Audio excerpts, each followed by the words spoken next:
All right, welcome again. We are going to do a study on homeostasis, and we are going to explore this process through the negative feedback mechanisms. So let's jump straight away. We have to define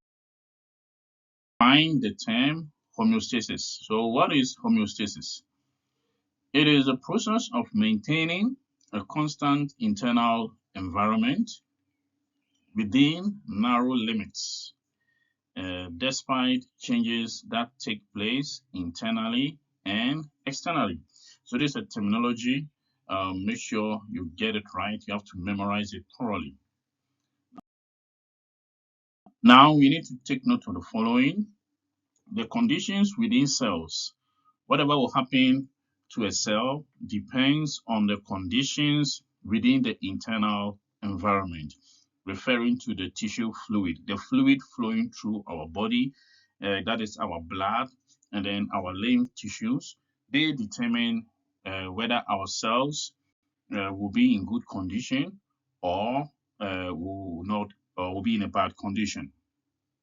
Hence, here are the five main substances, okay, or factors that needs to be kept constant. So over here, we have glucose. Okay, glucose needs to be kept constant. The level needs to be kept constant. We have temperature, which also needs to be kept constant. We have carbon dioxide, which needs to be kept constant. And then we have salt. We have water concentration.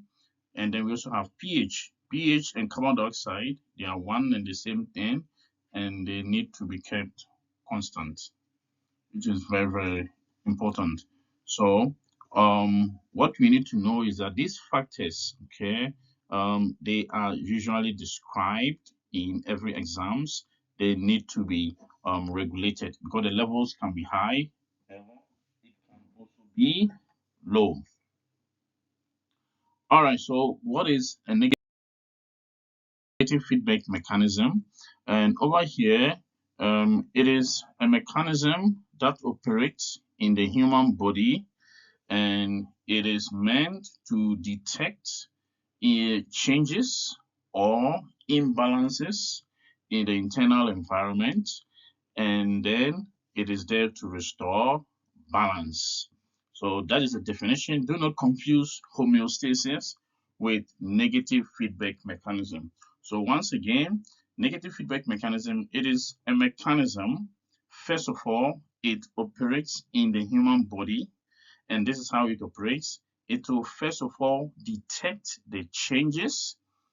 The changes can be high or low, and then what it will do is that it will restore balance. So that is the meaning of the term negative feedback mechanism. Take note of it, memorize it thoroughly. So let's see how it works. Usually, we have to be able to describe it. So we have the description of the negative feedback mechanism, controlling the following.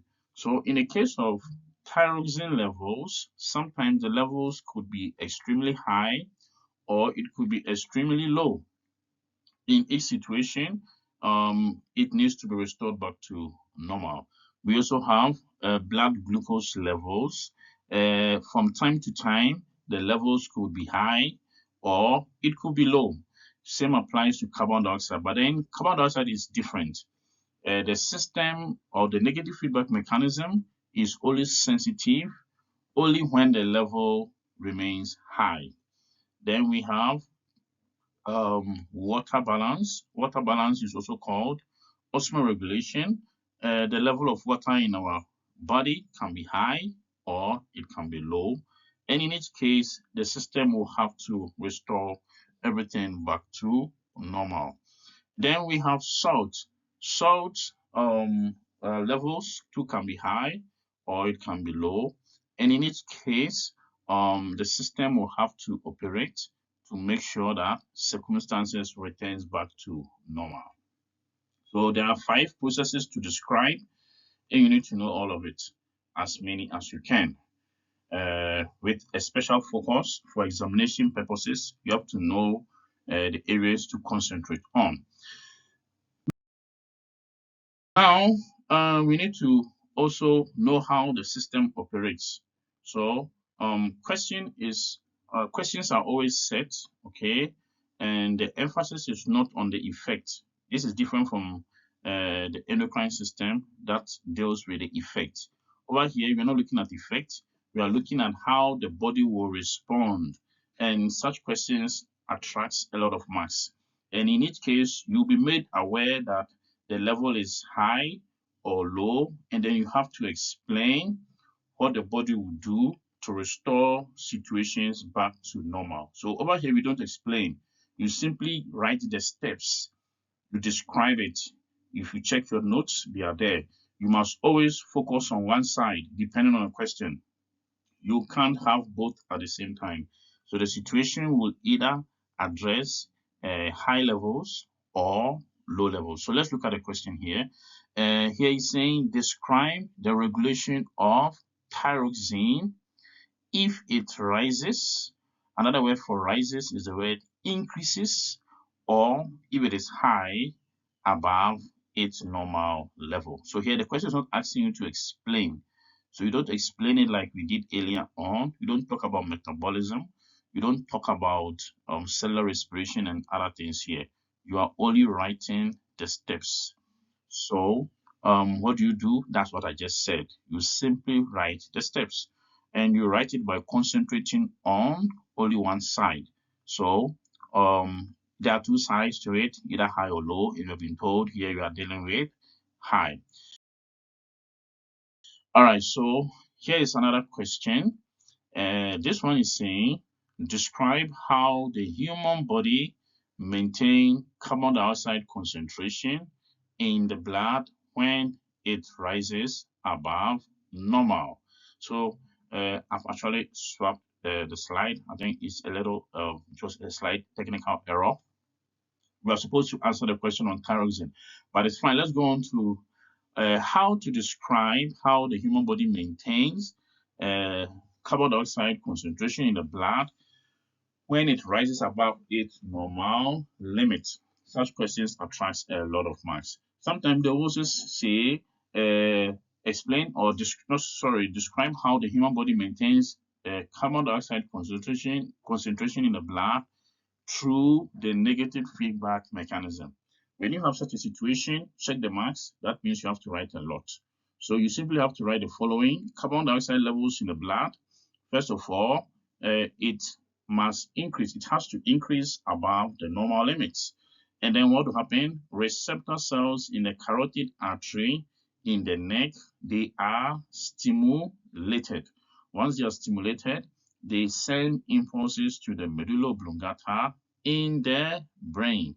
And then what will happen? Medulla oblongata stimulates breathing muscles. There are two breathing muscles. We have intercostal muscles, and then we have diaphragm.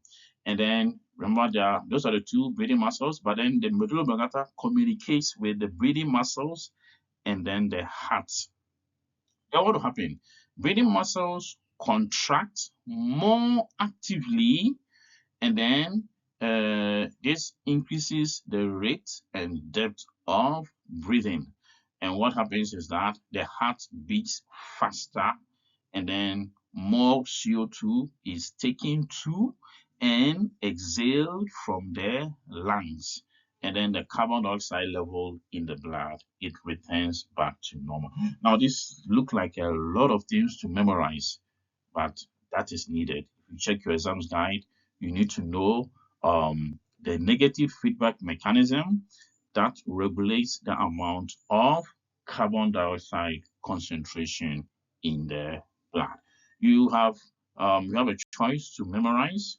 There is no other way. Make sure you memorize. Now let's go to our question.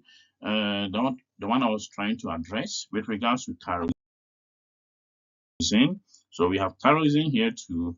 Over here, the question was talking about high level of thyroxine. And in front of you, we have we have a table addressing two sets of situation, A and B. We have low levels of thyroxine, and then we have high levels of thyroxine. So we need to focus on one side. I will advise you, we have to memorize one side, then you write the opposite, because whatever is here is the opposite of what is here. So if you check here, it said when levels of thyroxin fall below normal, this is detected by the pituitary gland. Over here it states under B, when levels of thyroxin increases above normal, this is detected by the pituitary gland, which is then inhibited. And you can tell one side is opposite the other.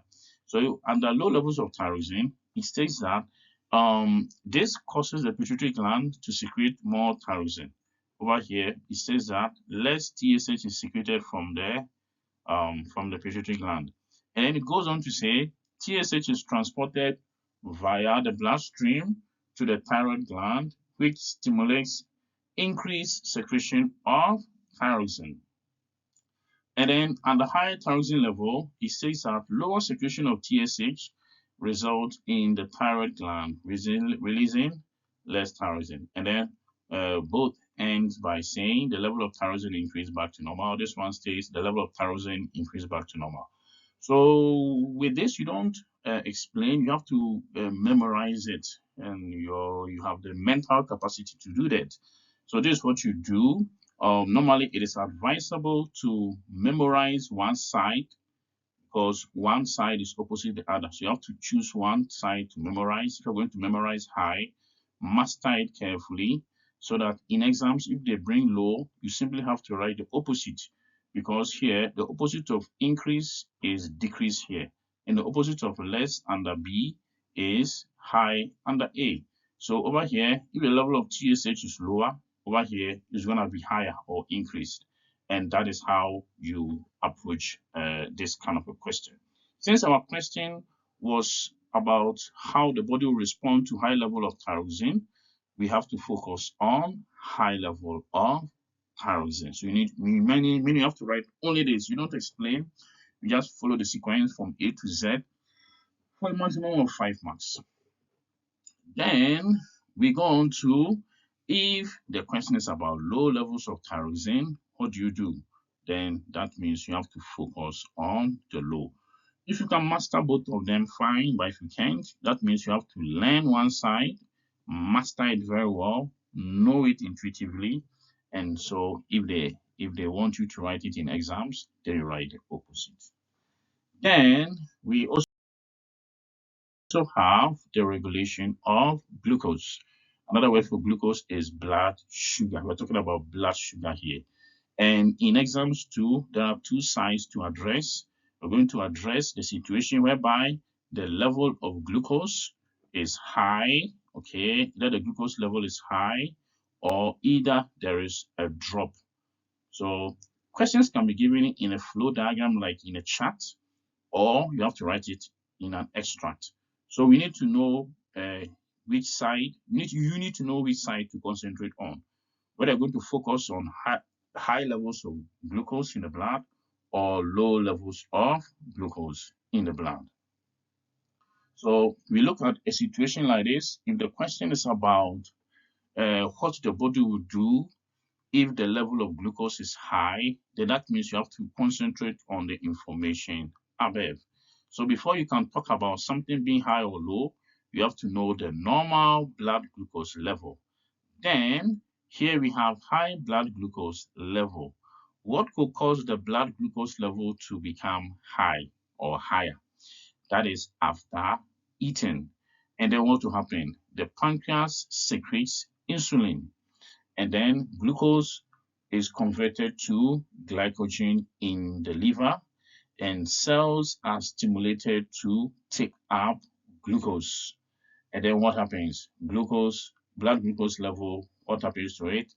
They are lowered. So that is something we need to also pay attention to. So that's what you write. You don't write it in a flow diagram, you write it in a point form. So what if the level of glucose drops? So over here, we have the normal. And then if the level of glucose drops, we can also address it. You're not explaining, you just write it as it is. So this is what we have here. Blood glucose level drops. Pancreas secretes glucagon. Glycogen is converted to glucose in liver. And what happened? Blood glucose level, it does what? it increases, and then it will increase to the normal level. And that is how you go about it. This same flow diagram, it can be represented in a different form using the different endocrine glands that we studied earlier on under the endocrine system. Remember the drawing of the human body with the glands I spoke to you about? I told you to learn how to draw. So over here, it has been drawn in this way. We have the different glands there and the hormones they are secreting. So over here, that is the blood stream, and you can see it is full of glucose. So we have the blood vessels, and then we have glucose in it. The glucose is in the blood. That's why we call it blood sugar, because the sugar is in our blood. It's not supposed to be in our blood. It's supposed to be in our cells. And then what's going to happen? Once you eat, okay, here it says after eating, your glucose level in the blood becomes very high. So we have high blood glucose level due to or as a result of eating. And then what's going to happen? This is a pancreas. This is how you draw the pancreas. This is a diagram of the pancreas. The pancreas will detect it, and then it will release what? Insulin. Then the insulin will act on two structures. Okay, we have the liver, and then we have our muscle cells. So what will the liver do?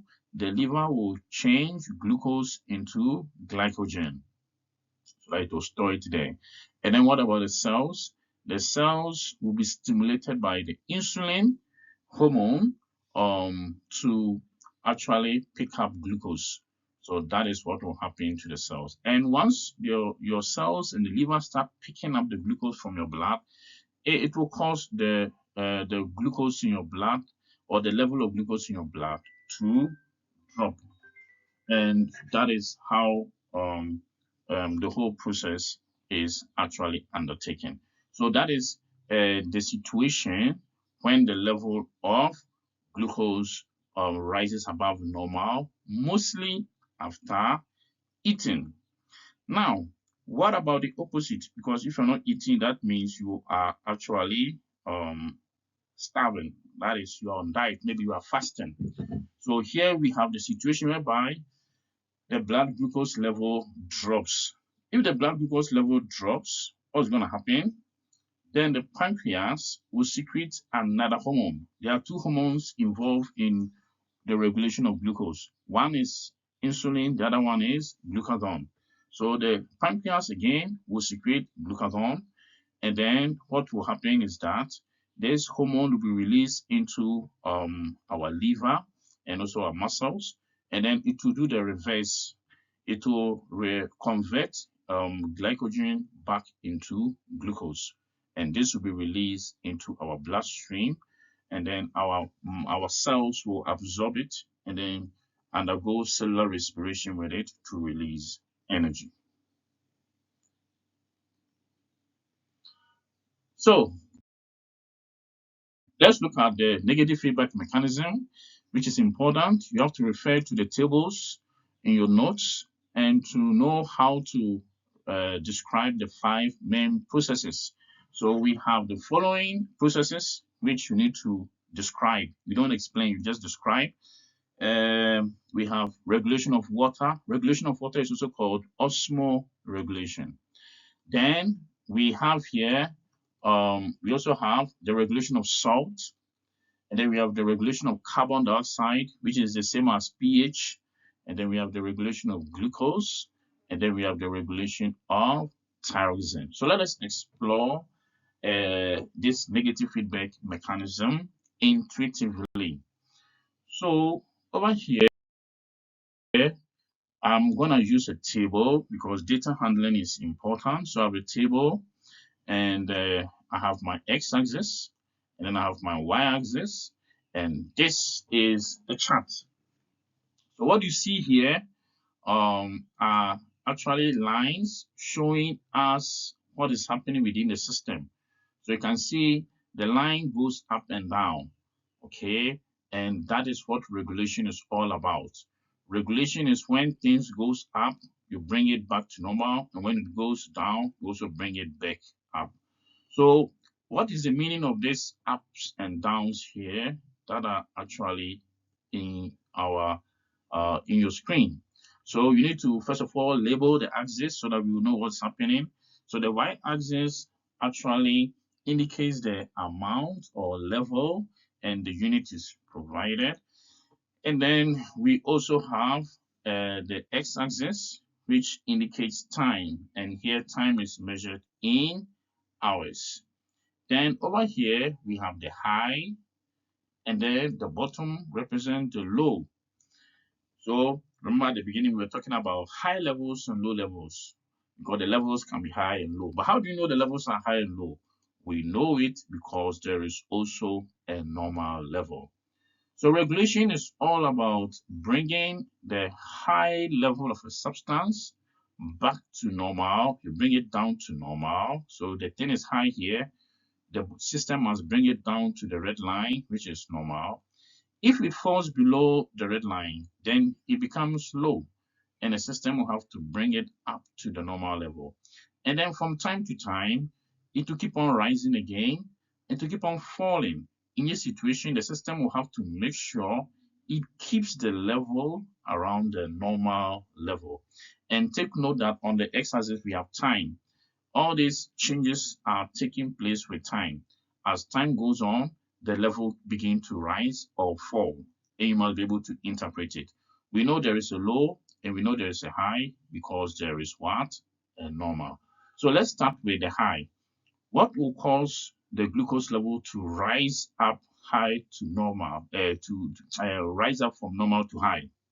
But then in this person's glucose that we are investigating, this is his normal level. The normal level is 25 grams per liter.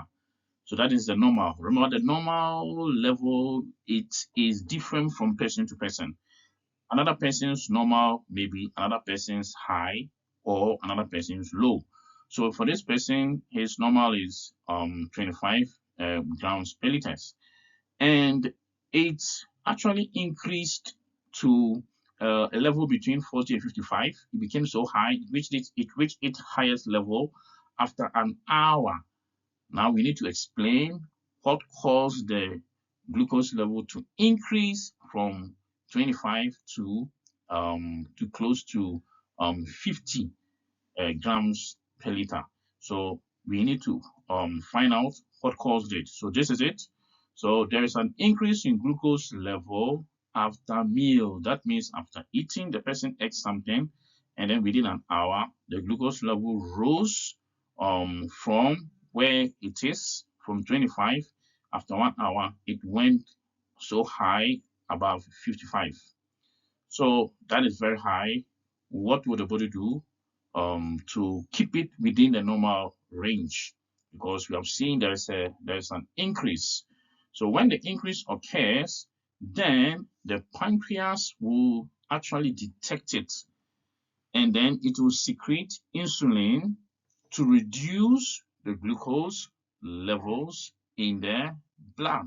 So because the level is too high above normal, the pancreas will have to act on it by secreting the hormone insulin, and then insulin will gradually bring it back to normal. So after an hour again, this is even more than an hour. After more than an hour, the level of glucose return back to normal. Now the situation is restored, but it doesn't end there. The person was still was being investigated, was being watched, and then this happened. The level of glucose did not remain around the normal level. It went down further, and it even became so low.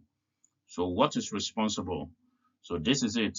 This is telling us there's a decrease in glucose level after fasting or hunger. Maybe you voluntarily chose not to eat. Okay, we call it fasting. It can be healthy. It can be a healthy practice, trying to lose weight or trying to be on diet. When you do that, your glucose level will drop. So what can cause your glucose level in the blood to drop? Fasting is one of them, and hunger. Because the opposite of eating is fasting or hunger. and it will cause the glucose level to drop drastically down to a very low level. This is so negative, almost in around -5, making it extremely low. So what will the body do? Because if your sugar level becomes extremely low, it is very it's going to harm the body. It's going to be very detrimental to the normal functioning of the body. In other words, it will harm the normal functioning of the body. So what will the body do? The pancreas will again detect this low level of glucose, and then it will secrete glucagon. It will secrete glucagon to increase the glucose levels in the blood so that the level will rise back to normal. And that is what you are seeing on your screen. So you can see it was so low. When it's low, the body needs glucagon, and glucagon will increase the glucose level back to normal. But then sometimes the level doesn't remain there. It's supposed to remain normal, but then it keeps on going up. So over here, after reaching the normal level, now it seems the level of glucose has just gone above the normal level. So what will the system do? Because it has gone above the normal, it's supposed to bring it down to normal. So what the system will do is that it will actually have to keep on regulating it. But then the body will regulate it by releasing glucagon. But see this person here, something happened. This person did something. We need to explain it because this one is an explanatory purposes. What caused the glucose level to rise to normal? It was the pancreas. It secretes the hormone glucagon, and the glucagon increased the glucose level in the blood to normal levels. That is it here. But then check again. The level is supposed to have remained here, but then it went up, up, up again.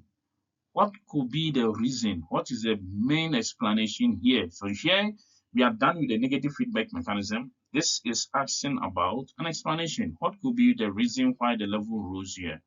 So this is it. So there is an increased glucose level after eating because the person ate, and the person ate excess glucose. So again, it went up high above the normal level. But then watch this. Over here, this person's glucose level, have you noticed something here? After reaching this higher level, it did not go back down again. It remained there up until so many days after. Even that one, we don't have the data to disprove it. So, what could cause the level to continue in this particular horizontal line without it falling? So, what could have caused that? The level should have gone down, but it didn't. Why is that the case? So, here is the thing. Here is the reason. Sugar levels remains high and is due to lack of insulin, and this will lead to what? Diabetes. So if the level of sugar remains high without it going down, and it remains high for a long time, then we say the person is sick. What kind of condition? That is diabetes. Okay, so let's look at the regulation of water. We use the same data, the same method, the same approach. And over here, there is also a high and a low. And we know there is a high and a low because we know there is a normal level of water. And then from time to time, if we drink a lot of water, then the level of water in the blood will increase. It will become so high. And the level of water will become so high for many reasons. Here are the reasons. So increase in water level after drinking lots of fluids, or when it's very cold, or when it's cool during winter, we don't sweat a lot, we don't urinate a lot because your body isn't losing a lot of water. Hence, the amount of water in your body remains high. And then what will the body do? Okay, if the level of water becomes extremely high, Then the pituitary gland will secrete less ADH so that more water is lost from the body. The body needs water but doesn't need excess water, doesn't need too much water. So ADH, less ADH will cause the water level to go down to normal. The normal for this person is 25 liters. So over here, what will be the consequence if the water level drops below normal? So it was supposed to remain around normal, but something happened and it dropped below normal to an extremely low level. What could be the explanation? So over here we have a decrease in water level, and mostly it occurs after exercising, and mostly during summer. When you exercise, you sweat a lot, and sweat is made of water. The more you sweat, the more your body starts losing water. So if you're exercising during a hot day, or if you are sweating excessively, that means your body is losing water. It will cause your water level to drop to a very low level. Then the body will also detect it through the pituitary gland. The pituitary gland will notice what happened, and then it will secrete more ADH. So more ADH is secreted, and that means less water is lost from the body because your body is already dehydrated. You don't have to lose water. So in order to prevent your body losing further water, the amount of ADH secreted by the pituitary gland will increase. Hence, more water is reabsorbed into the blood, and it will relatively cause the water level in your blood to increase towards the normal level. And then what will happen? We were expecting the water level to remain around 25, but something happened. It went above the normal level. And what could be the best explanation? The explanation is that there's an increase in water level after drinking lots of fluids or during cold temperatures. It will cause the water level to rise. So this is basically how water is regulated in the body. Regulation is when the system tries to bring high circumstances back to normal and low circumstances also up to the normal level. This is what regulation is about.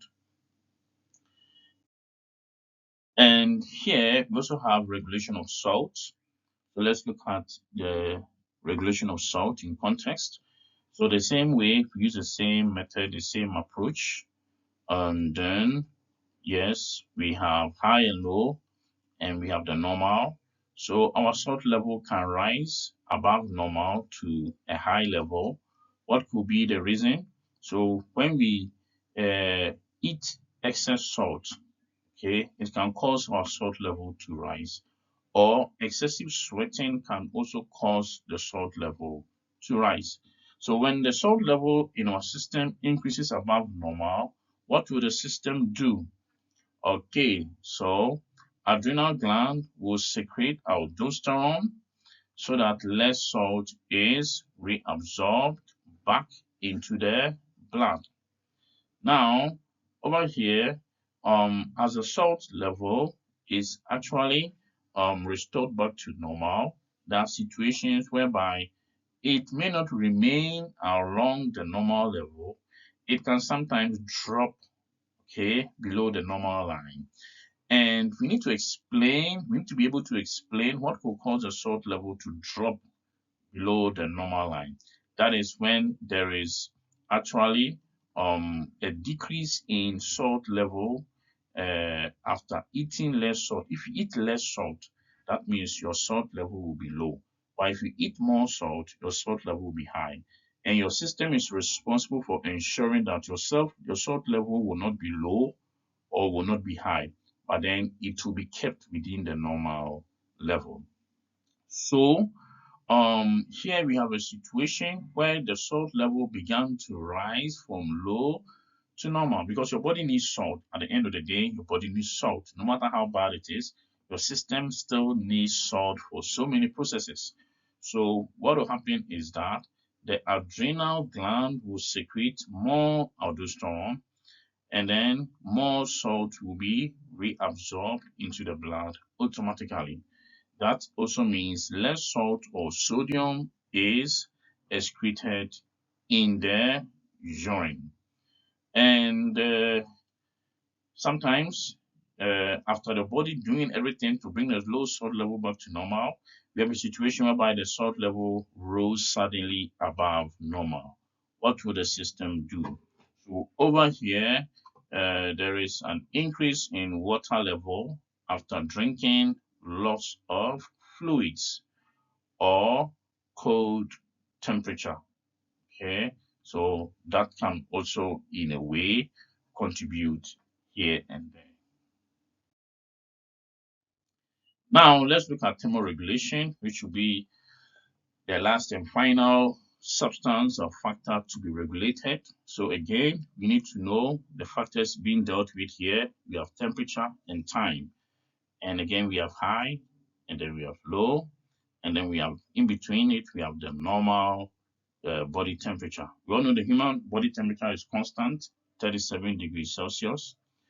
But then from time to time, the level can rise above the normal 37 and might actually approach, let's say, something way above 37. So there's an increase in body temperature. Normally, it occurs during a hot day.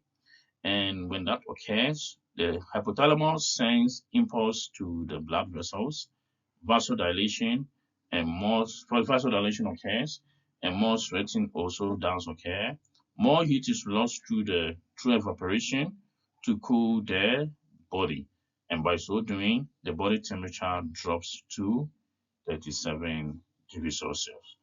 But then, in a cold condition or on a cold day, the body temperature can actually drop from 37 and it can be dangerously so low, and the system will have to do everything to bring it up back to normal. What will the body do when the body temperature drops to an extremely low level? Then the hypothalamus will send impulses to blood vessels, and then vasoconstriction and shivering will occur. And over here, there will be no sweating. And what will happen is that less heat is lost from the body. And the condition will actually continue that way.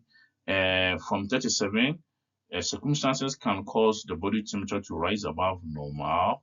And what can cause it? When there's an increase in the atmospheric temperature, that is during a hot day, it can contribute to it. So this is how the body functions under negative feedback. When things are high, they are brought back to normal. When things are low, they are brought back to normal. So over here, yes, it seems there is one more thing to cover, and we have thyroxin. It follows the same method, okay? So we have high and low and normal.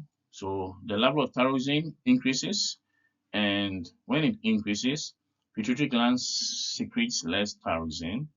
Thyroid gland releases less thyroxin into the blood, and then if the level of thyroxin drops below normal, then what will happen? The pituitary gland secretes more TSH. Thyroid gland release more thyroxin into the blood, and then that is how the whole thing works. So we have extremely low thyroxin level. If the thyroxin level becomes extremely low, it can lead to a condition called goiter, and the person will experience goiter due to lack of iodine. So I've included this one also, which is part of human reproduction, and is a negative feedback mechanism involving follicle stimulating hormone and progesterone. So over here we have the high and the low again, and we're gonna start from the low to high.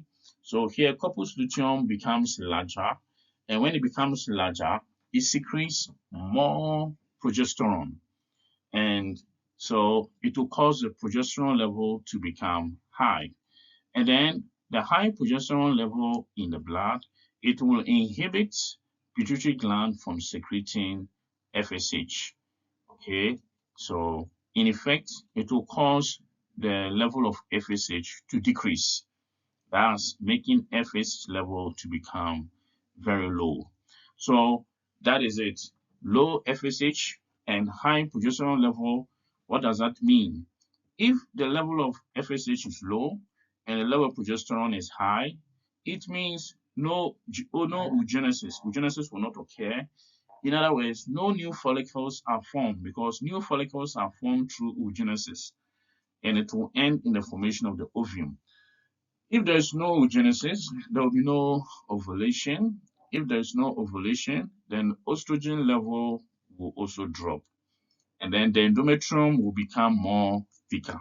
And then the person's pregnancy will be maintained. So we are still on FSH and progesterone. What if fertilization does not occur? So let's look at the situation here. Fertilization did not occur. So if fertilization does not occur, corpus luteum degenerates and becomes smaller, and less progesterone is secreted. Now, this will actually cause the progesterone level to decrease. And it is happening like that because the corpus luteum is degenerating, or it has degenerated and has become smaller. And corpus luteum secretes progesterone, or progesterone is produced by the corpus luteum. If there is no corpus luteum, there will be no progesterone. The size of the corpus luteum determines the size of the progesterone. The smaller the corpus luteum, the lesser the progesterone level. So what's going to happen is that because the corpus luteum has degenerated, then the progesterone level, it will also drop. It will become very low. And then what will happen? Low progesterone levels in the blood will stimulate pituitary gland to secrete FSH. And then in effect, what will happen is that there is an increase in FSH level. And at the end, FSH level will become high. So what is the meaning of high FSH and low progesterone? If the level of FSH is high and the level of progesterone is low, it means oogenesis will occur or is occurring, and then also a new follicles have been formed. Ovulation will therefore occur because there's a new follicle, and estrogen level will rise. The endometrium will break down. The pregnancy is not maintained. That means menstruation has occurred because menstruation is the breakdown of the endometrium. So menstruation will occur and the person is said not to be pregnant. Okay, so um, here is an example of how to know the difference between negative feedback mechanism question and endocrine question. Let's start with the negative feedback mechanism question. Here is saying describe the negative feedback mechanism that occurs when thyroxin levels in the blood are high. So here's the answer. You simply write one side because it's saying the level is high. So you say pituitary gland is stimulated to secrete less FSH. Low TSH level cause the thyroid gland to secrete less TSH, and then thyroxine level return to normal. So this is endocrine system. This is the negative feedback mechanism. This is homeostasis. This is how you answer a question on it on high levels of thyroxine. Now let's check this one out. See here, under the endocrine system, we talk about the functions of thyroxine, but then under negative feedback, we don't talk about the functions of thyroxine. So here's the functions of thyroxine. It regulates the rates of metabolism in the body, and there can be abnormalities due to their high and low levels. So check a question under endocrine. Under endocrine question, we focus on the effects. Okay, so here we're going to explain the effect of high levels of thyroxine in the blood, and this is how you answer it. Take note that the answering mechanism are not the same under homeostasis, that is negative feedback, and endocrine system. So when the level of thyroxin is very high, what will be the effect? Here you're not describing, so you have to explain. You say high rates of metabolism or cellular respiration, leading to extreme loss of body mass or weight, high body temperature, high breathing rate, hyperactivity. That is how you answer. That's the difference between questions under endocrine and questions under negative feedback. So when negative feedback, for negative feedback, you describe you describe what the body will do under normal circumstance. For endocrine, you explain effect when the level is high or low. So the key difference between endocrine and homeostasis are the words effect and describing. So that is it. This is a question under endocrine. And then we go on to this one also is under endocrine. It's talking about the effect of low levels of thyroxine. This answer is opposite what we just saw. This is also endocrine question. The key word here is the word effect. So you're going to explain. Normally you explain the effect. You are not describing what the body will do when the level is high or low. You're not describing negative feedback. This is endocrine system. Then we go on to the second one. So check this question here. This question is saying, this question is about negative feedback mechanism. So take note of the differences between the two. So the first one is about endocrine system. And then over here, you have to explain. So it's saying, explain the effects of the following levels on the human body. So you check here on the endocrine system, you are dealing with the effect and you have to explain. Okay, so you don't describe. So over here it's talking about low levels of aldosterone, 4 marks. What are we doing? We are explaining the effect. We are not describing. Then you check here, glucagon. Explain the effect of glucagon on the human body. Explain the effect of high levels of antidiuretic hormone, ADH, on the human body. So take note of the fact that you are explaining, you are not describing. And then the next one, we have high levels of growth hormones. So here we are explaining again the effects. All right, so we go on to the second one. Now, for you to answer this question, you have to go on to the endocrine system. This question is about the endocrine system. For you to answer, you go to the endocrine system. Then, this is a question on negative feedback. So check how negative feedback questions are structured. So over here, check how the question starts. It states that describe the homeostatic control of the following. So if you are describing the homeostatic control of the following. See here, it didn't say explain the effect. It simply said describe. Then, what are you describing? We have carbon dioxide level, check the marks, very high. And then we have low salt levels in the blood. So you're not explaining anything on the human body. You're just describing it. So you choose one side and you describe. Then we have 213, osmoregulation in a hot day. Just describe it. When it's hot, what will the body do? And we have thermoregulation when swimming in a hot pool during winter. So that is how you actually describe. So that's the distinction, that's the difference between the two. When you are answering questions on this, yes, you have to go into your endocrine system note, but then you have to focus on homeostasis. You have to go to homeostasis, okay, because this question is about homeostasis.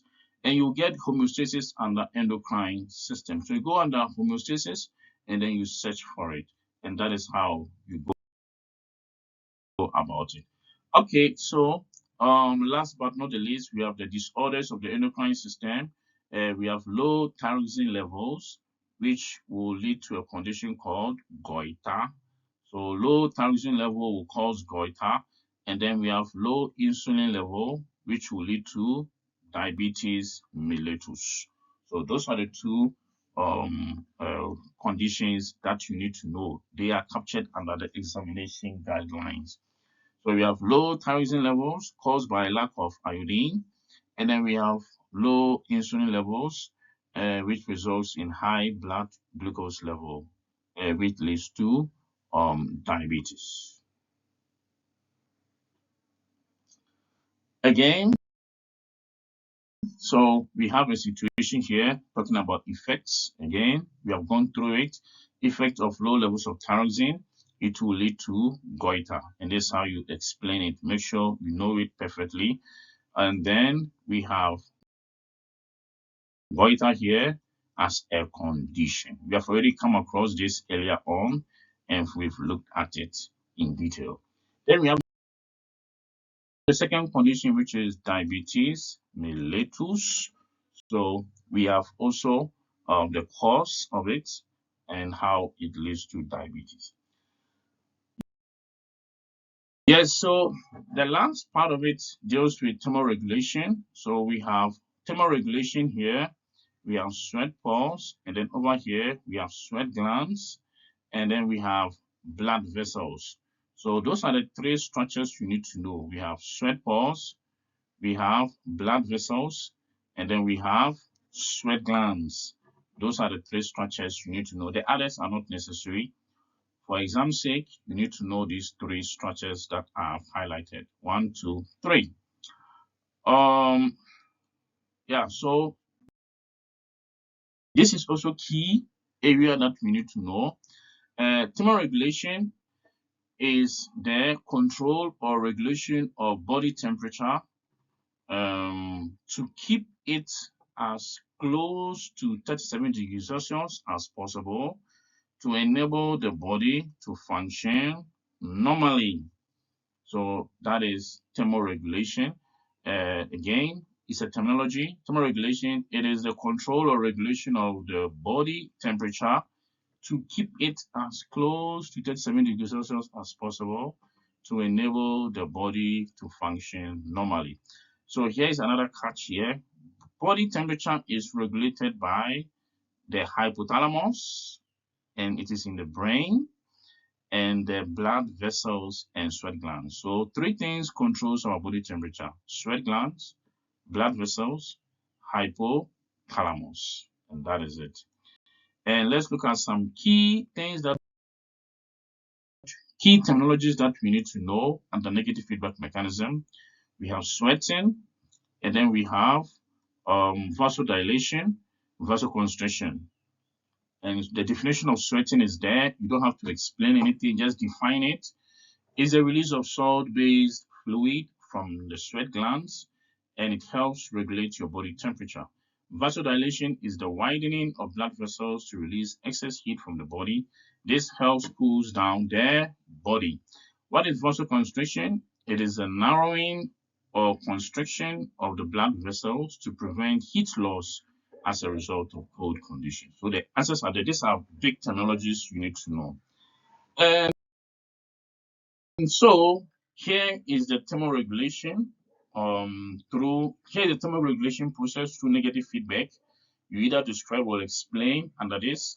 This part is always present under paper 1. It's a non-negotiable area. These are the inevitable points. These are topics that are inevitable. You can't do anything about it. You still need to know it. So we have thermoregulation on a hot day, and we have it also on a cold day. If thermoregulation occurs on a cold day, that means you have to write only what will happen on a cold day. Whatever is happening on a cold day is opposite what will happen on a hot day. So on a hot day, the hypothalamus is stimulated and sends impulses to the blood vessels. Then what will happen? Blood vessels dilate, that is, they become wider, and this process is called vasodilation. During vasodilation, more blood flows to the skin, more heat is lost from the skin, more blood is sent to the sweat glands. The sweat glands becomes more active, and what happens? More sweat is released and then it will lead to evaporation. Evaporation of the sweat, it cools the body. So what cools the body is not just the sweat, it is the evaporation of the sweat that cools the body. Now, this is what occurs on a hot day. All right, so here are the keywords that you should never miss. Vasodilation, blood vessels dilate, that is vasodilation, and then sweat glands actually becomes active as well as more sweat is released. All right, then what about on a cold day? What happens? So on a cold day, here are the key changes. Whatever is happening on the cold day is opposite what will happen on the hot day. But check something here. There is something that will occur under both conditions that are the same.